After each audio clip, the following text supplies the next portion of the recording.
The sky above France, 1917. War in the air was still new. Romantic, some called it. Nights of the sky, they said. But there was nothing romantic about it. Just young men dying in flying machines that could barely stay airborne. This is the story of one of them. His name was Thomas Ashford, and he was 22 years old when he learned to fly. Before the war, he'd been studying literature at Oxford.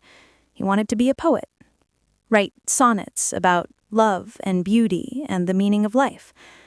Then the war came, and suddenly literature seemed frivolous, unimportant. Everyone was enlisting. Everyone was doing their part. Thomas felt he had to as well. He volunteered for the Royal Flying Corps in 1916. They were desperate for pilots. The average life expectancy of a combat pilot was 3 weeks. 3 weeks from first flight to death. But Thomas was young and idealistic and believed himself invincible. The training was brief, a few weeks learning to control the aircraft, a few more learning to shoot while flying. Then they sent him to France, to the Western Front, to the aerial battlefields where British and German pilots fought for control of the skies. Thomas's first kill came 2 weeks after he arrived. An albatross.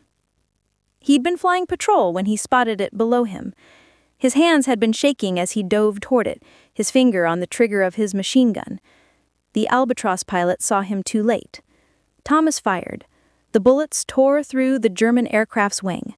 It spun, smoking, and crashed into a field below. Thomas watched it fall. He felt no triumph, no pride, just a sick feeling in his stomach. There'd been a man in that aircraft, a man who was now dead because of him. When Thomas landed back at the aerodrome, his squadron mates congratulated him, bought him drinks, treated him like a hero. But Thomas couldn't shake the image of that aircraft spinning toward the ground. That night, he wrote in his journal, a habit he'd kept since before the war. I killed a man today. I don't know his name. I'll never know his name. But he was someone's son. Maybe someone's husband, maybe someone's father. And I killed him. They tell me it's war. They tell me he would have killed me if he'd had the chance. They tell me I should be proud. But I just feel empty. Thomas kept flying. It was his duty, his job, and he was good at it. Over the next 6 months, he shot down 9 more aircraft, 10 kills total. That made him an ace. The newspapers back home wrote about him. Lieutenant Thomas Ashford, hero of the skies. His photograph appeared in the Times. People sent him letters thanking him for his service. But Thomas felt like a fraud, a murderer with medals. In March 1917, Thomas met a pilot named Friedrich Weber. They didn't meet in person. They met in the sky. Thomas was flying patrol when he spotted a German aircraft, another albatross. He positioned himself for attack, but before he could fire, the German pilot saw him. What followed was a dogfight. 10 minutes of aerial maneuvering, each pilot trying to get behind the other, trying to line up a shot. Thomas had fought dozens of these battles. Usually they ended quickly. One pilot would make a mistake, and the other would capitalize on it. But Friedrich Weber didn't make mistakes. He was skilled, precise, careful. They circled each other, neither able to gain an advantage. Finally, Thomas's fuel ran low. He couldn't continue the fight. He broke off, heading back to his aerodrome. As he flew away, he looked back. The German pilot was watching him go, not pursuing, just watching. The next day, Thomas was flying patrol again. And again, he encountered the same German pilot. He recognized the aircraft, recognized the flying style. They fought for 15 minutes this time. Again, neither could gain the upper hand. Again, Thomas's fuel ran low, and he broke off. Again, the German let him go. This happened 5 times over 2 weeks. They'd spart each other, fight, reach a stalemate, and separate. It became almost routine, expected. Thomas found himself looking forward to these encounters, not because he wanted to kill the German pilot, but because the German was the only opponent who'd ever matched him, the only pilot who understood the strange dance of aerial combat as well as he did. On the sixth encounter, something changed. Thomas and the German pilot spotted each other as usual. They began their familiar dance, circling, diving, climbing. But this time, the German aircraft started smoking. Something was wrong with the engine. The German pilot was losing altitude. He was going to crash. Thomas positioned himself behind the German aircraft. An easy shot. The German was defenseless. Thomas's finger rested on the trigger. One burst of fire, and it would be over. Kill number 11. Another victory. But Thomas didn't fire. He watched the German pilot struggling to control the damaged aircraft, watched him nursing it toward the ground, trying to find a safe place to land. And Thomas thought, why? Why should I kill him? Because we're on opposite sides of an invisible line? Because politicians in London and Berlin decided we should be enemies? Thomas made a decision. He flew alongside the German aircraft, close enough that the pilots could see each other clearly. He raised his hand. A wave. A gesture of what? Respect? Understanding? The German pilot stared at him, surprised, confused. Then slowly, he raised his hand as well. They flew like that for a minute. Two enemies, side by side, acknowledging each other as human beings. Then Thomas broke away. He watched the German pilot land in a field behind enemy lines. The aircraft was damaged, but intact. The pilot climbed out, waved once more, and disappeared into the trees. Thomas flew back to his aerodrome. He said nothing about the encounter. He filed a report claiming he'd lost sight of the German aircraft in clouds, but he wrote about it in his journal. I let him go. I had the shot. He was helpless. And I let him go. I don't know why. Maybe because I'm tired of killing. Maybe because I wanted, just once, to choose mercy over duty. Maybe because I saw myself in him, another young man caught in a war he didn't start and can't end. Whatever the reason, I let him go. And I'd do it again. Thomas's decision haunted him, not with regret, but with questions. How many other enemy pilots were just like Friedrich Weber, just young men doing their duty? How many had he killed who were no different from him? The war continued. Thomas continued flying, but something had changed inside him. He flew more cautiously now. He avoided fights when he could. When he did engage, he aimed for the aircraft, not the pilot, trying to disable rather than kill. His squadron mates noticed. You've lost your edge, Ashford. You used to be aggressive. Now you're hesitant. I'm being careful. Careful gets you killed in the air. Maybe, but reckless killed others, and Thomas had killed enough. In June 1917, Thomas was assigned to escort a bombing mission, 6 bombers flying deep into German territory. Thomas and 3 other fighters were to protect them from enemy aircraft. The mission went wrong from the start. They were spotted by German fighters before they reached the target. 8 of them. The British were outnumbered. A massive dogfight erupted, aircraft spinning, diving, firing in all directions. Thomas shot down one German fighter, then another, but more kept coming. One of the British bombers was hit. It spiraled down, trailing smoke. Then another. Thomas and the other escort fighters were being overwhelmed. Thomas saw one of his squadron mates, a young pilot named Edwards, being pursued by a German fighter. Edwards was barely 19. This was his first mission. The German was lining up for the kill shot. Thomas dove toward them. He positioned himself behind the German aircraft and fired. The bullet struck the German's engine. The aircraft burst into flames. The German pilot tried to bail out, but he was too low. The aircraft hit the ground and exploded. Thomas had saved Edwards, but he'd killed another man. He watched the burning wreckage below and felt nothing. No satisfaction, no relief, just numbness. The mission was a disaster. 4 of the 6 bombers were shot down. 1 escort fighter was lost. The survivors limped back to the aerodrome, their aircraft riddled with bullet holes. That night, Thomas couldn't sleep. He kept seeing the burning German aircraft, kept thinking about the pilot who died.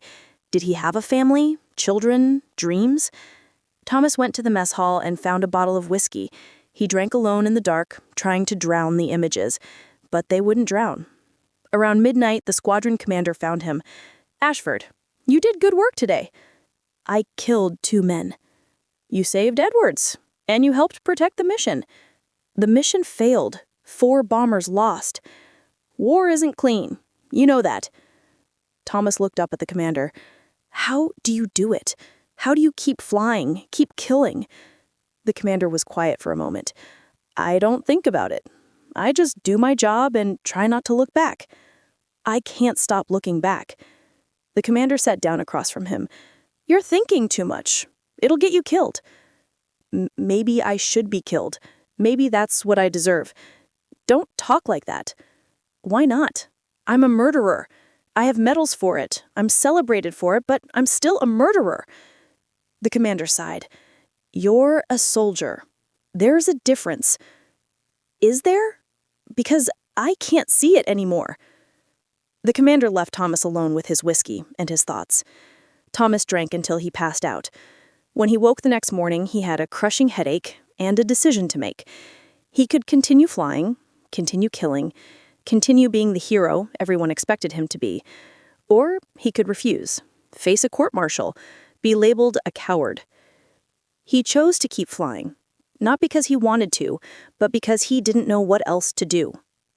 In August 1917, Thomas encountered Friedrich Weber again. He recognized the aircraft immediately, the same Albatross he'd spared 3 months earlier. They spotted each other over no man's land. For a moment, neither moved, just 2 pilots, remembering their previous encounters.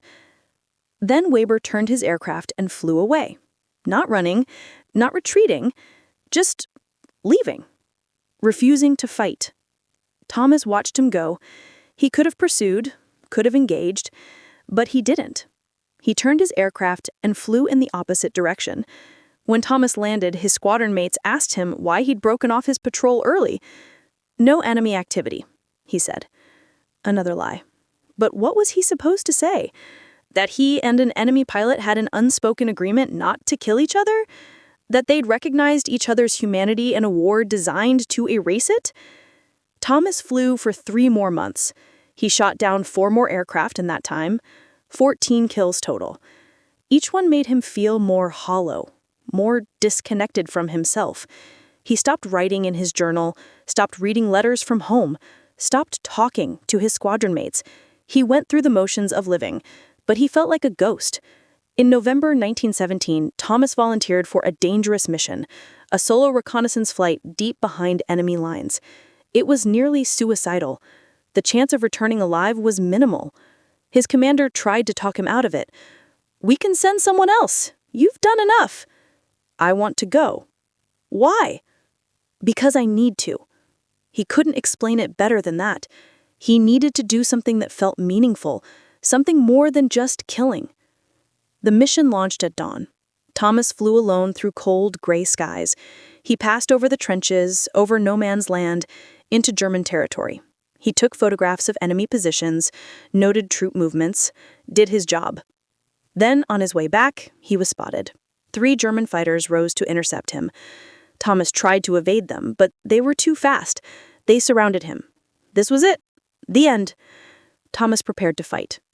But then he recognized one of the aircraft, Friedrich Weber's Albatross. Weber flew close enough that Thomas could see his face. They locked eyes. Weber made a hand signal. He was ordering the other German pilots to break off. They obeyed, though they looked confused. Weber escorted Thomas back to British lines. He flew alongside him, protecting him, ensuring no other German pilots attacked. When they reached the front lines, Weber raised his hand in a respectful gesture. Then he turned his aircraft and flew back toward his own territory. Thomas landed safely. The mission was complete. He was alive, and he knew that he owed that to Friedrich Weber, someone who was supposed to be his opponent, yet chose compassion. That night, Thomas wrote in his journal for the first time in weeks. "He helped me today. The pilot I spared months ago. He helped me. Why? We are on opposite sides. We are meant to act as enemies. But instead, we keep choosing to spare each other. What does that mean? I think it means that beneath the uniforms and the orders and the nations, we are the same. Just people trying to survive something bigger than ourselves, trying to hold on to our humanity. Thomas flew his final mission on December 3, 1917. It was meant to be simple, a routine patrol. But he encountered a large group of aircraft in formation. He was alone, surrounded. He could have turned back or signaled for support, but instead he continued forward, not out of aggression, but out of exhaustion. He was tired of conflict, tired of the weight of every life taken in the air. He flew with skill and calm determination. One opposing aircraft was brought out of the fight, then another, but there were too many. His aircraft took damage, the controls weakened. Thomas felt a quiet sense of release. Maybe this is the end, he thought. The aircraft descended. He tried to guide it, but there was nothing left to guide. It came down in a field in France. British soldiers found him the next day. They recovered his identification, his flight log, and his journal. The journal was sent home to England. His parents read it. They saw his fear, his reflection, his effort to remain humane in circumstances that stripped away humanity. They read about the pilot he met in the sky, the one who had shown him kindness. His father, who had once served as a military officer, was deeply moved. He decided to publish parts of the journal, not to glorify or condemn, but to reveal the real cost of such a life. The journal was published in 1919. Many people who once spoke proudly and confidently about war now saw it differently. They saw the weight it placed on the hearts of young people sent to fight. In 1920, a letter arrived at the Ashford home. It came from Germany. It was written by Friedrich Weber. He had survived. He had learned of Thomas's passing. He had read the journal. I want you to know that your son was a person of great courage and great integrity. Though we were placed on opposite sides, we understood one another. I think often of the times we met in the air. Your son showed me that even in conflict, compassion can exist. I will never forget him. Thomas's parents framed the letter. It stayed in their home for the rest of their lives. Thomas had served for 17 months. He had 14 confirmed victories in the air. People called him a hero, but he had always felt like someone simply trying to survive while holding on to what made him human. His journal is now preserved in the Imperial War Museum in London. Students read it, researchers study it. It is considered one of the most sincere accounts of aerial combat during the Great War. Not glorious, not romantic, but deeply human. In 1965, an elderly man visited the museum. He walked with a cane. He asked to see Thomas's journal. The curator presented it. The man read it, quietly and slowly. His eyes filled with tears. The curator asked, "Did you know Lieutenant Ashford?" The man replied, "I am Friedrich Weber, the pilot he wrote about." Before leaving, Weber wrote a note to accompany the journal. Thomas Ashford taught me that the one we call the enemy is not always the person in front of us. Often it is the situation itself, the conflict, the forces that push us into roles we never wanted. We tried in our own way to stay human. That will always matter. Rest peacefully, my friend. You showed more courage than you ever realized.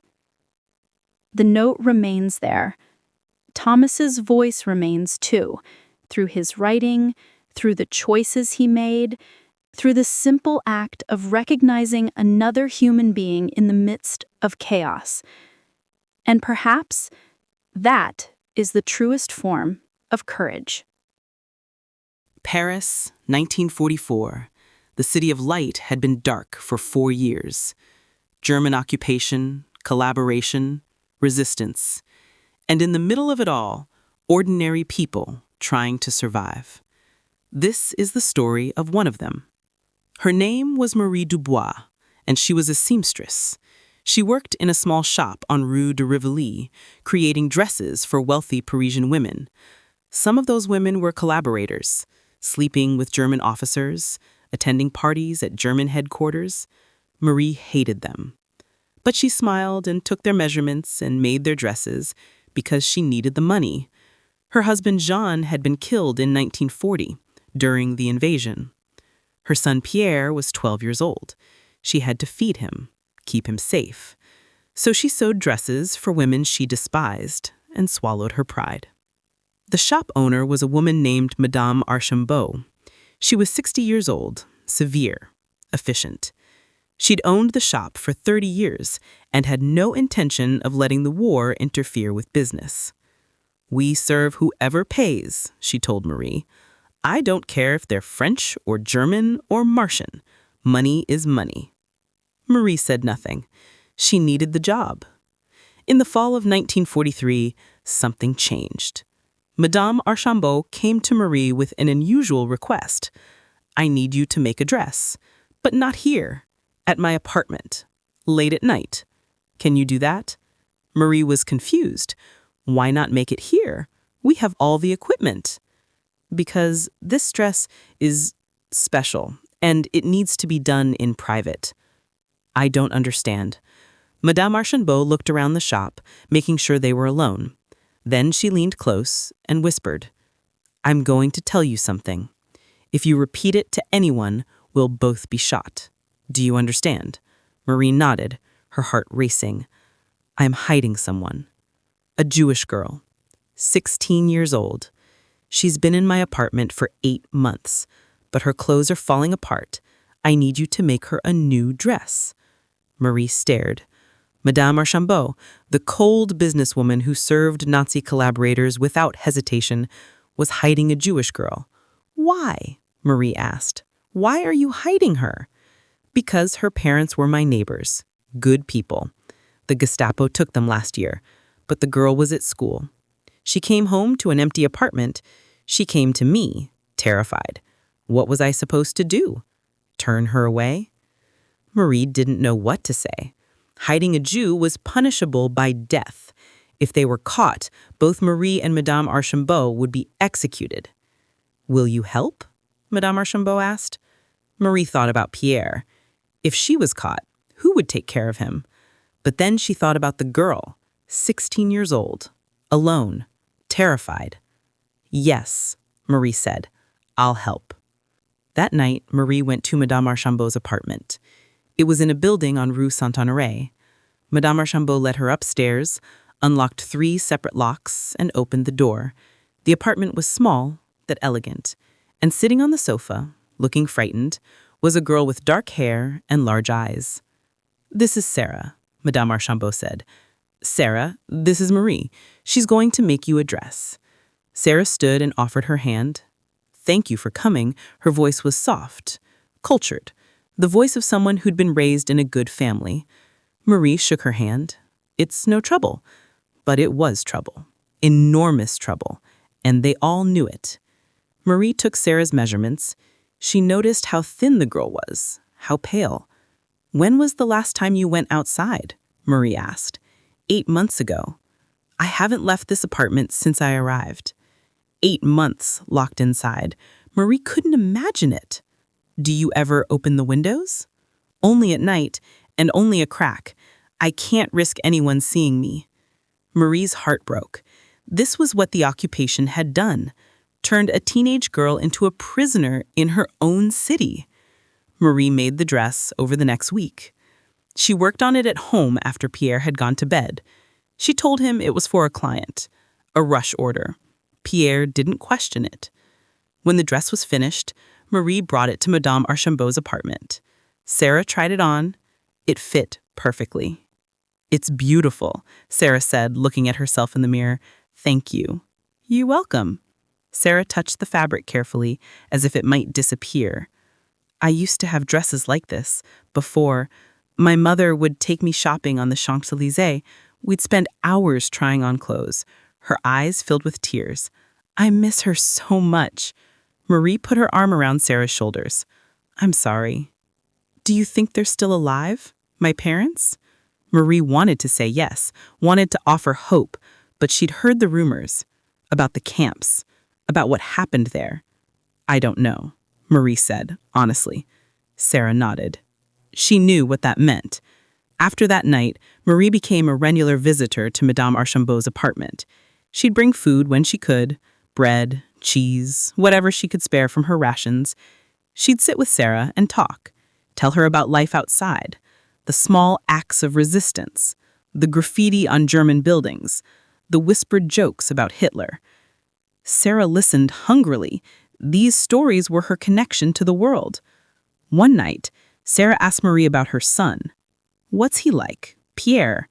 "He's 12, smart, curious, sometimes too curious for his own good." "Does he know about me?" "No, I haven't told him. The fewer people who know, the safer you are." Sarah nodded. "That's wise. But do you think he'd hate me if he knew?" "Hate you? Why would he hate you?" "Because I'm Jewish. Some people hate us just for that." Marie felt a surge of anger, not at Sarah, but at the world that had taught this girl to expect hatred. "My son doesn't hate anyone, and if he knew you, he'd think you were wonderful." Sarah smiled, a rare, genuine smile. "Thank you." In March 1944, the situation became more dangerous. The Allies were bombing German positions in France. The occupation forces were growing nervous, paranoid. Random searches increased. People were arrested on the flimsiest pretenses. Madame Archambault was terrified. "They're going to find her," she told Marie. "I know they will. They're searching buildings, checking apartments. It's only a matter of time. Then we need to move her, get her out of Paris." "How? She has no papers, no identification. She can't travel." Marie thought for a moment. "My cousin, in Provence. She runs a farm. It's remote, safe. If we could get Sarah there, how would we get her there? The trains are monitored. The roads have checkpoints. I'll figure something out." Marie spent weeks planning. She contacted her cousin through coded letters. She researched routes. She acquired false papers through the black market, spending money she couldn't afford. Finally, in May 1944, everything was ready. The plan was simple but risky.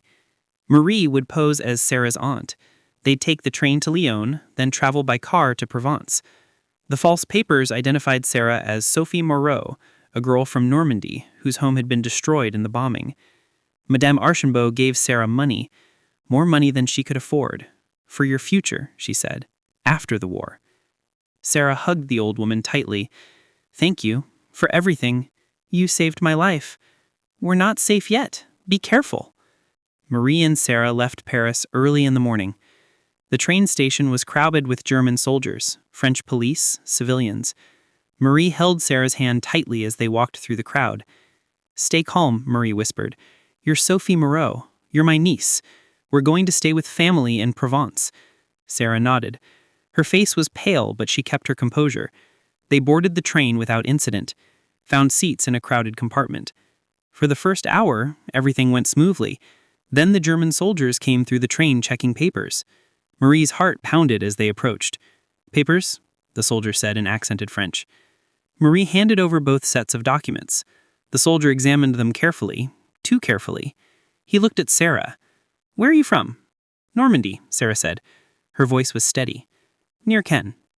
"Your accent doesn't sound Norman." "My mother was Parisian. I spent time there as a child." The soldier studied her. Marie could see him weighing suspicion against evidence.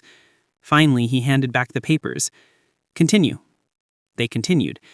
Marie didn't breathe until the soldiers had left the compartment. Sarah's hand was shaking in hers. You did well, Marie whispered. They reached Lyon without further incident.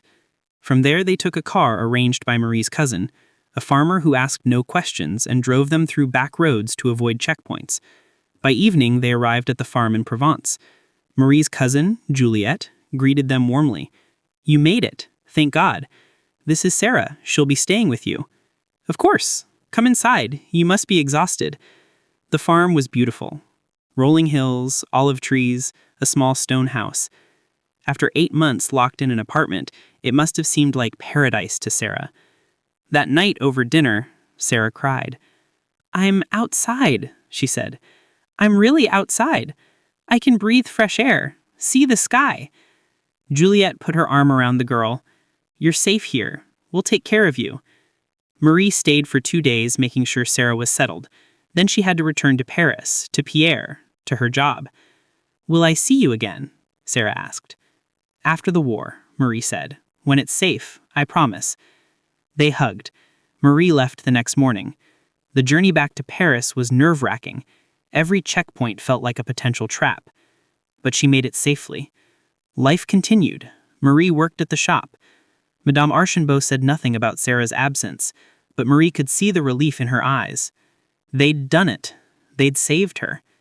In June 1944, the Allies invaded Normandy. Liberation was coming. Slowly, painfully, but coming. Paris was freed in August. Marie stood in the streets with thousands of others, watching the German soldiers retreat, watching the Allied tanks roll in. She cried. For Jean, who hadn't lived to see this day, for all the people who'd suffered and died under occupation, and for Sarah, who'd survived. After liberation, Marie wrote to her cousin, Is Sarah still with you? Is she safe? The reply came 2 weeks later. Sarah is fine, healthy, happy. She asks about you constantly. Come visit when you can. Marie couldn't visit immediately. The country was in chaos. Travel was difficult. But in October, she finally made the journey to Provence. Sarah ran to her when she arrived. They held each other and cried. You saved me, Sarah said. You and Madame Archambault. You risked everything. I couldn't let them take you. Most people did nothing. They watched and did nothing. But you acted. Why? Marie thought about that question. Why had she risked her life and Pierre's safety for a girl she barely knew? Because doing nothing was impossible, she finally said. I couldn't live with myself if I'd done nothing. Sarah stayed at the farm through the winter. In early 1945, as the war in Europe wound down, she began searching for her parents. She contacted the Red Cross, checked lists of survivors, but their names never appeared. They'd been sent to Auschwitz in 1943. Neither had survived. Sarah grieved. Marie traveled to Provence to be with her during those dark weeks. They sat together in the farmhouse holding hands, crying for all that had been lost. What will I do now? I have no family, no house, nothing. You have us, Marie said. Me, Pierre, Madame Archambault, Juliette. We're your family now. Sarah looked at her with tear-filled eyes. You mean that? Of course I mean it. Sarah moved back to Paris in the summer of 1945.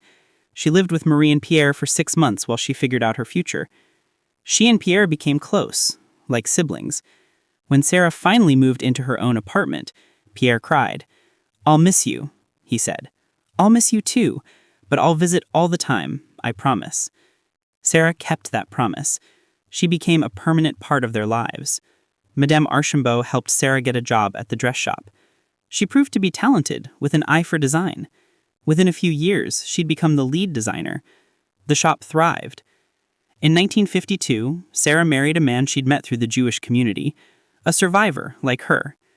They had 3 children. Sarah made sure they knew the story, how Marie and Madame Archambault had saved her, how ordinary people had done extraordinary things during the darkest time. Marie lived to see Sarah's children grow up. She died in 1970, at the age of 68. Her funeral was attended by hundreds of people. Sarah gave the eulogy. Marie Dubois was not a soldier. She was not a politician. She was not famous. She was a seamstress, a widow, a mother, an ordinary woman living through extraordinary times.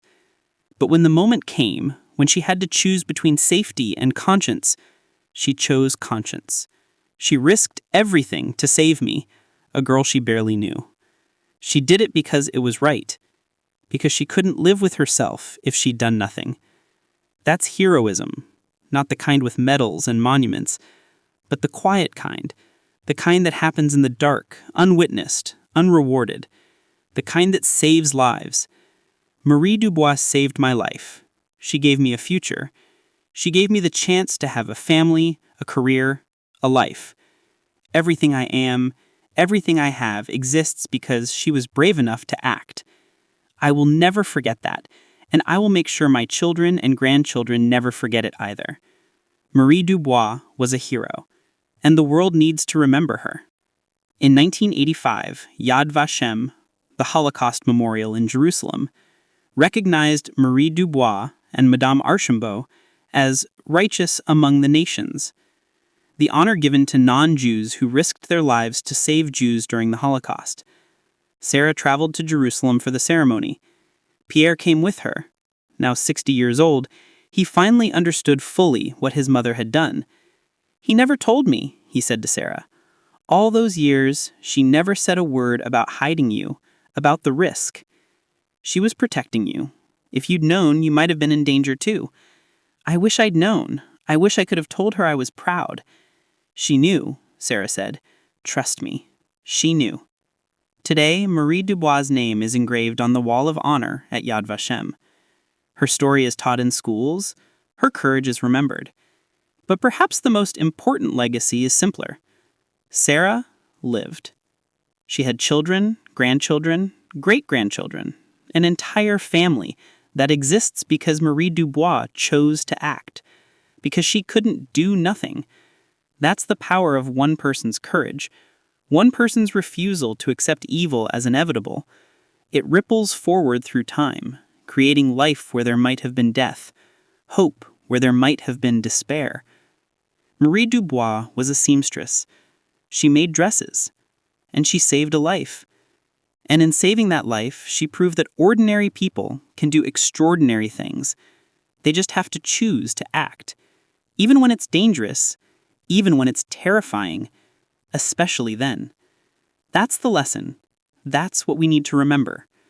When the moment comes, when we have to choose between safety and conscience, we need to choose conscience, like Marie did, like thousands of others did during the darkest time. They weren't superhuman. They were just human, and that was enough. The Clockmaker's Revenge. Prague, 1870. A city of spires and secrets, where old legends still whispered through cobblestone streets, and where one man's obsession with time led to something impossible. This is the story of that man. His name was Leopold Kafka, and he made clocks, not ordinary clocks, extraordinary ones.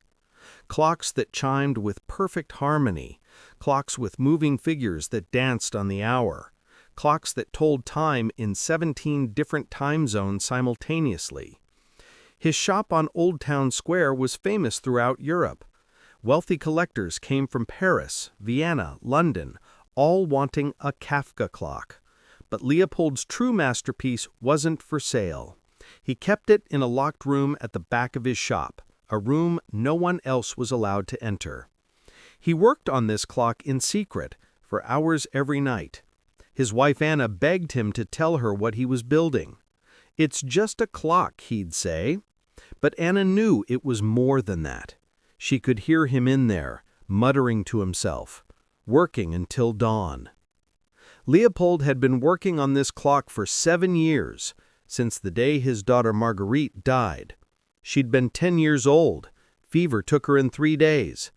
Leopold had held her hand as she slipped away, watched the life drain from her eyes, and something broke inside him. After the funeral, Leopold threw himself into his work, but not his usual work. This was something different, something desperate. He read books on mathematics, astronomy, metaphysics. He studied ancient texts about the nature of time. He became convinced that time wasn't fixed, that it could be manipulated, controlled, reversed. His wife thought he'd gone mad with grief. His friends stopped visiting. But Leopold didn't care. He had a purpose now. He was going to build a clock that could turn back time, and he was going to use it to save his daughter. The clock was massive, 7 feet tall, made of brass and gold and silver, hundreds of gears, thousands of springs, and at its heart, something Leopold had discovered in an ancient alchemical text, a mechanism that supposedly could affect the flow of time itself. Leopold didn't fully understand how it worked. The mathematics was beyond him, but he followed the instructions precisely, every measurement exact, every angle perfect. By the spring of 1870, the clock was nearly complete. Just one piece remained: the pendulum. It needed to be made from a specific metal, an alloy of gold and meteoritic iron.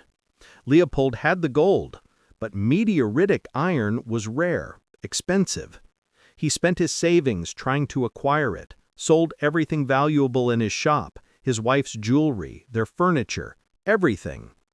Finally, in June, he found what he needed: a meteorite fragment from a collector in Berlin. It cost him everything he had left, but he didn't care. He melted down the meteorite, mixed it with gold, and forged the pendulum. It was beautiful, dark and gleaming, heavy with possibility. Leopold installed it in the clock. Then he wound the mechanism. The clock began to tick. Not a normal tick, something deeper, resonant, like a heartbeat from the center of the earth. Leopold stood in front of the clock and wept. 7 years of work, 7 years of obsession, and now it was complete. But would it work? The instructions said the clock needed to run for 40 days before it would be fully activated, 40 days before it could affect time. Leopold waited. He barely slept, barely ate. He just sat in the locked room watching the clock tick, listening to its strange, deep rhythm. Anna begged him to come out, to eat something, to rest, but he refused. Soon, he told her, soon everything will be different. On the 40th day, something changed. The air in the room felt different, heavier, like reality itself was bending around the clock. Leopold could feel it. Time was slowing down near the clock, just slightly, but measurably. It worked. The clock could affect time. Now came the hard part. According to the texts, if Leopold stopped the clock at exactly midnight, time would reverse. Not for the whole world, just for him. He'd be sent back. How far back depended on how long the clock had been running. 40 days meant 40 days back in time. But that wasn't enough. Marguerite had died 7 years ago. Leopold needed the clock to run for 7 years. Impossible. He'd be dead before then. Unless. Leopold had an idea. What if he stopped the clock now, went back 40 days, and restarted the clock then? It would create a loop. Each time he went back, he could restart the clock, let it run for 40 more days, then go back again. Eventually, he'd go back 7 years, back to before Marguerite died. It would take dozens of iterations, maybe hundreds. But Leopold had time, or rather, he would have time. He set the clock to stop at midnight. Then he waited. When the clock struck 12, everything went black. Leopold woke up in his bed. Sunlight streamed through the window. He sat up, confused. Where was he? What had happened? Then he saw the calendar on the wall. June 15, 1870. 40 days earlier, it worked. He'd traveled back in time. Leopold ran to his shop, to the locked room. The clock was there, but it wasn't running, because 40 days ago, he hadn't finished it yet. Leopold completed the clock again. This time it only took him 2 days because he knew exactly what to do. Then he started it running, waited 40 days, stopped it at midnight, and went back again. This became his routine, over and over, each time going back 40 days, each time restarting the clock. He began to lose track of how many times he'd looped. 10, 20, 50. Time became meaningless. His wife Anna noticed something was wrong. Leopold seemed to know things he shouldn't know. He'd mention events before they happened. He'd finish her sentences. "How do you know that?" she'd ask. "I just know." Leopold couldn't tell her the truth. She'd never believe him. So he kept looping, kept going back. Gradually, he started to notice strange things. Each time he went back, small details changed. A picture on the wall would be in a different place. A conversation would go slightly differently. The changes were minor, but they were accumulating. Leopold began to worry.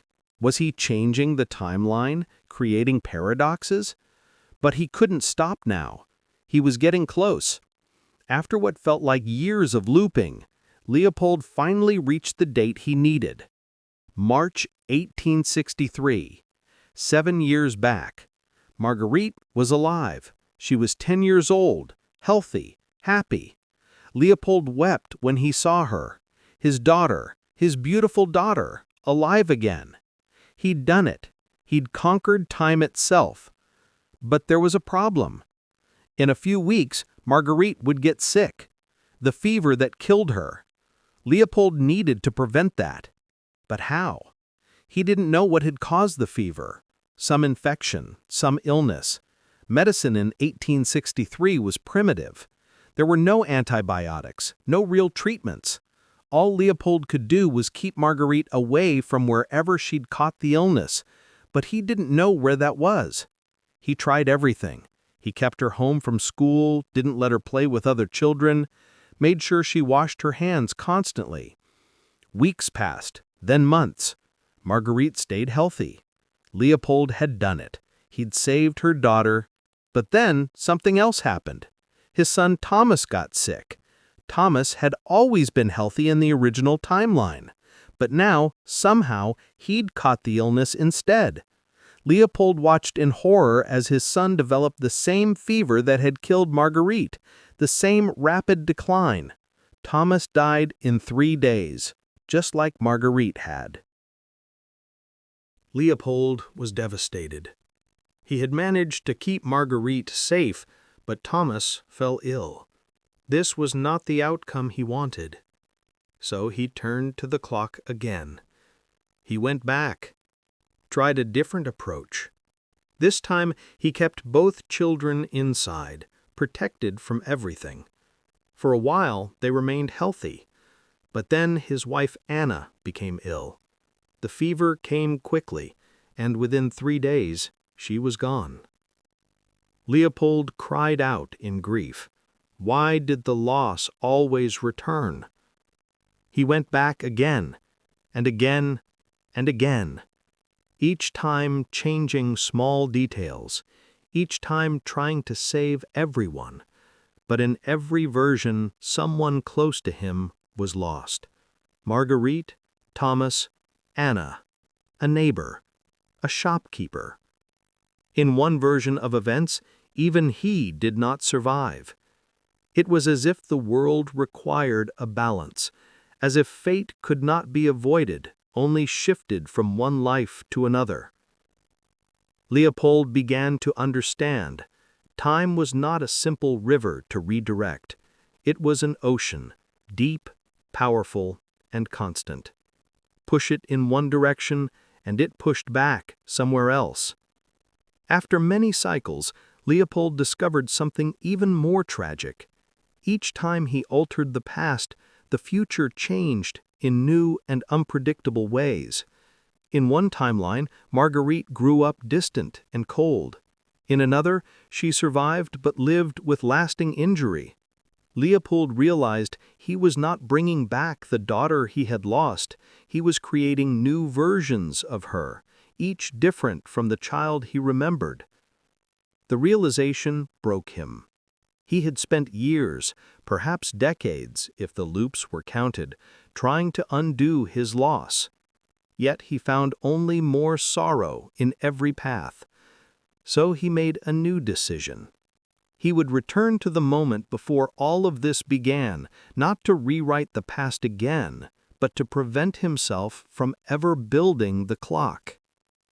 He returned to the day after Marguerite's passing. He saw his younger self beginning the research.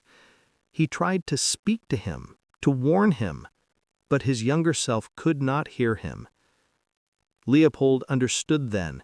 He was now only an observer, no longer part of the moment. He had looped so many times that he had stepped outside the normal flow of time. He could only watch. He watched himself work for 7 years, watched the loops begin, watched the same mistakes repeat. And he understood. This had become his burden, a cycle he had been unable to break. Until now. With great effort, he tried something different. He tried to go forward, back to the moment before the first loop began. Reality shifted, and he found himself again in the workshop, standing before the completed clock, hand resting on the pendulum. This was the moment of choice. He lowered his hand. He dismantled the clock piece by piece, melted the pendulum, destroyed the notes and diagrams. When Anna found him, he simply said, "I was wrong. Time is not meant to be changed. Marguerite is gone, and I must learn to carry that truth." They eventually had another child, a daughter, also named Marguerite. Not to replace the one they had lost, no one could, but to allow new life to grow where grief once lived. Years later, after Leopold had lived a full life and passed peacefully, a journal was found hidden in his old shop. Inside were sketches of the impossible clock and accounts of loops through time. Some believe it to be fiction, others wonder. In the final entry, Leopold wrote, "You cannot return to the past. You can only learn from it. You can only move forward. And that is enough, because forward is where life continues."